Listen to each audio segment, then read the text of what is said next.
ነው ሚስት ነች። ቆይ ወታይን ያክል ጊዜ ብትቆዩ አንተ ታድልሃል። እንዴት ካሌብ ባገባ ኑሮ ኤደንን ነበር ምትርለት። ምን አደንግጥ። ካንተማ እንዴት እንወስዳታለን? አባዬ እኔ በጣም ነው መወዳት። እሷን ማጣት አልፈልግም። አታጣትም፣ አይዞህ። ይልቅ በጊዜ አግባት። እሺ አገባታለሁ። ግን ለምንድን ነው ደንግጠሃል? እንደዛ ስትለኝ የተነጠኩኝ ነው የመሰለኝ። አይዞህ፣ ካንተ ማንም አልወስዳትም። አዎ ዳኒ፣ መጀመሪያ ነው የጠፋው። ቆይ ግን ምን አቅብጦኝ ነው? እኔ ምን አውቄ። እኛ ግን ደስ ብሎናል። ያንተ ተቃራኒ ሰው ናት። ስለ እሷ ባህሪና ማንነት ቀድመህ ብትነግረን ኖሮ አላምንህም ነበር። ምን ላድርግሽ ንገሪኝ። ምን ታደርጋለህ? ደግሞ ልትወሰድብህም ትችላለች። እንደዚህ አይነት ቀልድ ደስ አይለኝም ትሁት። የካሌብ አይን ላይ የሆነ ነገር ግን አንብቤያለሁ። ትሁት እኔ እንደዚህ አይነት ቀልድ ደስ አይለኝም።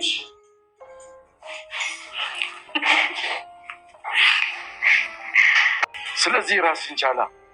የሴት ጥገኛ ሆነ በዛ ላይ እንደዚህ የፈራ አይሆንም። እሱስ ልክ ነህ። ደግሞ ኤደን ጥሩ ልጅ ናት። ብዙ ነገር እኮ አትፈልግም። ደግሞ መልካም ሰው ከሆንክላት በቂ ነው። አባዬ እኔ ላይ ጥፋት ብታገኝ የምትሆኝ ይመስላል? እንደ ጥፋቱ ይለያያል። ለምሳሌ በዋሻትስ? እሱም እንደ ውሸቱ ይለያያል። ቀላል ከሆነ ይቅር ትላለች። ቺት ባረግባትስ? እንዲህ አይነት ነገር ይቅር ይባላል ብለህ ነው? ግን እኮ ይቅርታ ትልቅነት ነው። በጣም ያነሰ ሰው ነው እንደዚህ አይነት ጥፋት የሚያደርገው። እሷ ትልቅ ሆና ይቅር ብትልህ የምታንስባት አይመስልህም? ጥፋት ትንሽነት ነው እንዴ? ጭንቅላቱና ማንነቱ የቀነጨረ ሰው ያጠፋውን ጥፋት ምን ነገርከኛለሁ? እኔ ይቅርታውን አልቃወም። ከይቅርታው በኋላ ያለው ህይወት ግን ልክ አይደለም። እንዴት? ልጅ ፈጣሪ ብቻ ነው ያለፈውን ሳያስብ ይቅር። እኛ ግን ሰዎች ነን፣ አንረሳም።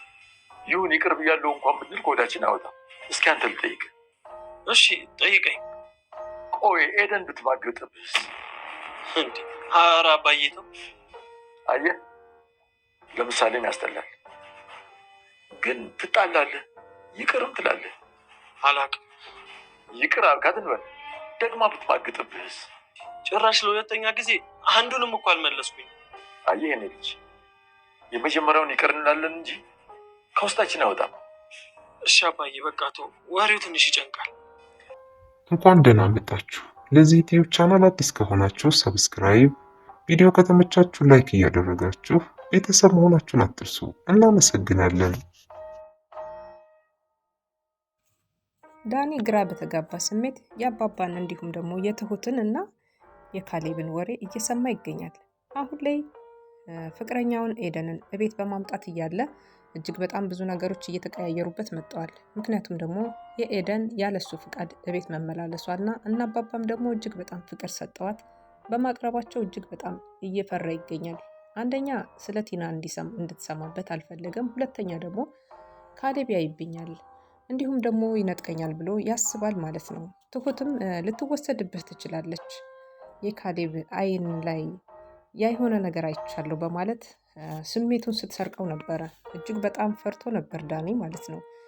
ስለዚህ አባባም ደግሞ የተናገሩት ነገሮች ነበሩ። ምክንያቱም ይህንን ነገር የተናገሩት አባባም ደግመህ ደጋግመህ ብትማግጥብህ ምን ታደርጋለህ? አሁንም ደግማ ብትማግጥብህስ ምን ታደርጋለህ? ይቅርታ ታደርግላታለህን? ብለው እየጠየቁት ነበረ። እጅግ በጣም በቅናት ነበር ሲንገበገብ የነበረው እና ኤደን ያንተ ባትሆን ነበር ለልጄ ነበር ምድረው ብለው እጅግ በጣም አስጨንቀውታል ማለት ነው። ዳንኤል አሁን ላይ ውጥረት ላይ ይገኛል። እግረ መንገዱን ደግሞ ቲና በመደወሏ የተሻለ ነገር እንዳለ ቢያስብም ቲና እንደምትመለስና ነገሮችን እንደምታረግብ እንደምታረጋጋ ያምናል ማለት ነው ዳንኤል። ምክንያቱ ደግሞ ቲና ላይ የገባው የቤት ወረቀት በእሷ እጅ ይገኛል። አሁን ላይ ደብዛዋን አጥፍታ ተሰውራለች። ይሄን ያደረገችበት ደግሞ የራሷን ፕሮፖዛል እያስተካከለች ይሆናል። ይሄ ማለት እነሱን እንዴት አድርጌ ላስወጣቸው ከቤት የሚለውን እቅድ ሰንቃ እየተጓዘች ይሆናል ማለት ነው። ቲና እጅግ በጣም መሰሪና ርቆ አሳቢ ነች። አሁን ላይ ዳንኤል ያልገባው ብዙ ነገሮች አሉ። አሁን በቃ ነገሮች እየተስተካከሉልኝ ነው የኔ ፍቅር፣ እሰይ እንኳን ደስ አለሽ፣ በጣም ደስ ብሎኛል፣ የዛሬው ቀን ይለያል በማለት ቲናን አቅፎ ነበረ። ሚስቱን ኤደንን አቅፎ ነበረ።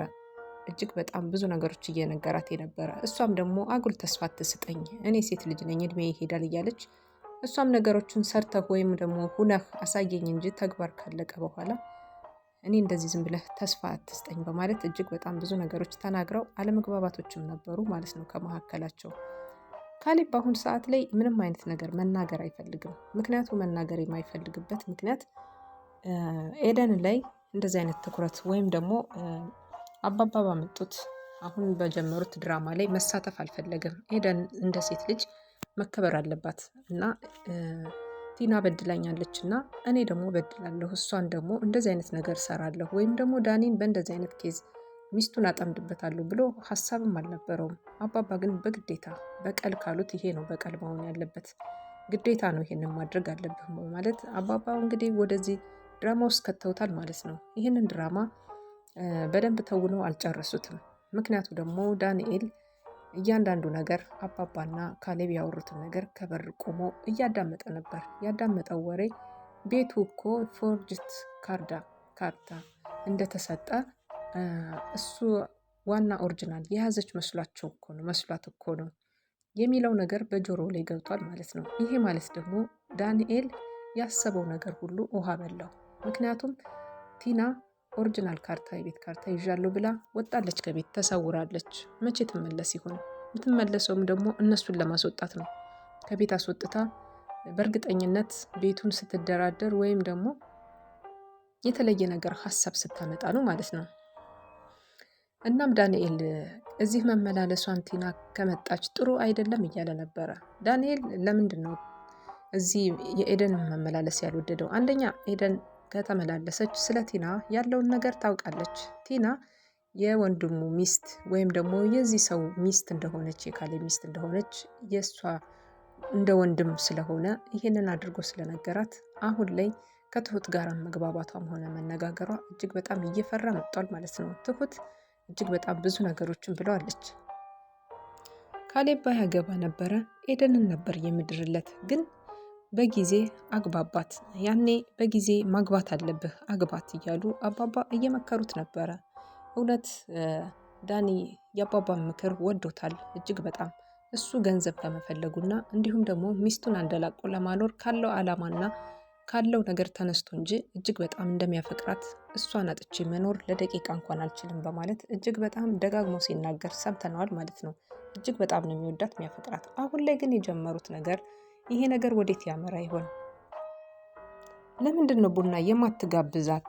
ማንን ነው? ኤደንና ካሌብ ለእኔ ስትል ይህንን ማድረግ አትችልም? እኔ ላንተ ስንት ነገር ችያለሁ በማለት አባባ ካሌብን እየወቀሱት ነበረ። ተው፣ እኔ ግን ለአንተ ብዬ ብዙ ነገር ሁኝልህ፣ ብዙ ነገር መስዋዕት ከፍዬልሃለሁ። እጅግ በጣም አባባ ተናደው ነበር ይህንን ድራማ እንዲተውን ለማድረግ ለማግባባት ካሌብን ሲሞክሩ የነበረ። ካሌብም በስተመጨረሻ ባያገባ ነበር እኔ ኤደንን ነበር የምድርለት ብለው ከመናገራቸው ቀደም ብሎ ካሌብ እጅግ በጣም ግራ ተጋብቶ ነው ያለው። ምክንያቱም ይህንን አይነት ነገር መፈጸም አስነዋሪ ነገር መስሎ ስለታየው የእሱ ሚስት የሄደችበት ሳያንሰው እንደገና የሌላ ሰው ሚስት ደግሞ ወድጃለሁ ወይም አፍቅሬያለሁ በማለት እንዲህ አይነት ቅሌት የበዛበት ጨዋታ መጫወቱን አልወደደውም ማለት ነው። ለማስመሰል መሞከር አቅቶታል። አሁን ላይ ዳንኤል እና ካሌብ ምን ሊዳረሱ ይችላሉ? ምክንያቱም የማይነካ ሊነካበት ነው። ካሌብ አሁን ላይ እጅግ በጣም የሚሳሳላት ለእሷ ብሎ ዋጋ እየከፈለላት ያለው የሰው ቤት አገኛለሁ ገንዘብ፣ እንዲሁም ደግሞ በሀብት አንደላቅቄ እችን እናቴ የሚላትን ሚስቱን አኖርበታለሁ ያለውን ህይወት ሊቀማ ነው። ምንም ቢሆን ያለውን ነገር ደግሞ ለኤደን ነግረናት አሁን ላይ እያንዳንዱ ነገር እናሳምናለን በማለት የጀመሩት የአባባና እንዲሁም ደግሞ የካሌብ ወሬ ወዴት ያደርስ ይሆን? ይሄ ነገር ኤደን ታምንበት ይሆን? ኤደንስ በምን ጥርጣሬ ትመለከተ ይሆን ዳኒን? ለዳኒ ያላት ፍቅርና ስሜት ይጨምራል ወይስ ይቀንሳል? ምክንያቱም ደግሞ መቀማት ምን እንደሆነ፣ ሚስትን ማጣት ምን እንደሆነ እሱ ሲያየው መቼም ጤፍ ተዘርቶ በቆሎ አይታጨድም። ምክንያቱም ደግሞ እሱ የዘራውን እንዲያጭድ ስለፈለጉ ነው አባባ ይህንን ነገር ያደረጉበት። ይሄ ነገር ወዴት ያመራ ይሆን? እናንተስ ምን ትላላችሁ? ቲና ስትመጣ ምን ልታደርግ ትችላለች? ቲና እውነት እንደተጠበቀው ወደ ቤት ከተመለሰች ውጡ ልትላቸው ብቻ ነው የሚሆነው። አሁን ላይ ዳንኤል ሰምቷል የእነ አባባን ወሬ። ይሄ ማለት ደግሞ የያዘችው ፎርጅድ ካርታ እንደሆነና ዋናውን ኦሪጂናል የያዘች መስሏት ነው የሚለው ወሬ በጆሮ ሰምቷል። አፉንም ይዞ ነበረ። እጅግ በጣም ደንግጧል። ይሄ ማለት ደግሞ እጅግ በጣም ብዙ ነገር አገኝበታለሁ በማለት የጠበቀው ለብዙ ጊዜ የጠበቀውን ነገር አሳጥቶታል ማለት ነው። ምን ሊያደርግ ይችላል? ሊበቀላቸው ይችላል ወይስ ደግሞ ምን ሊያመጣ ይችላል? እጅግ በጣም ብዙ ነገሮች ይከሰታሉ ማለት ነው። እግረ መንገዱን ደግሞ አሁን ላይ 4 ሚሊዮን ብር እንዲሰጠውና ለአባባ 4 ሚሊዮን ብር ሲሰጠው 1 ሚሊዮን ብር ጨምሮ 5 ሚሊዮን ብር አድርጎ እንደሚመልስለት ቃል ገብቷል ማለት ነው። ይሄ ማለት ደግሞ ቲና ስትመጣ ሰጥሃለሁ ብለውታል አባባ። ምክንያቱ ቲና ግዴታ አስፈላጊ ናት ስላሉት ቲና ላይ ስልክ ደውሎ ቲና በአስቸኳይ እንድትመጭ ወደ ቤት ብዙ ነገሮች ተፈጥረዋል። ምክንያቱ ደግሞ አባባ ካሌብ ሊፈታሽ ይችላል፣ እፈታታለሁ እያለ ነው ማትመለሽ ከሆነ ስለዚህ መምጣት አለብሽ በማለት ነገሮችን ሲያስተባብል ነበር ዳንኤል ማለት ነው። ይሄ ነገር እውነት ተሳክቶለት ዳንኤል 4 ሚሊዮን ብሩን አይደለም 5 ሚሊዮን ብር አድርጎ ለመመለስ ቃል ገብቷል ማለት ነው። አባባ ደግሞ 4 አበዳሪ ያደረከኝ እንደ እያሉት ነበረ እና የማይጠገብ ቀልዳቸውንና ጨዋታቸውን ጣል ጣል እያደረጉበት አይተናቸው ነበረ። መጨረሻው ወዴት ያመራ ይሆን የሚለውን አብረን እናያለን። ውድና የተከበራችሁ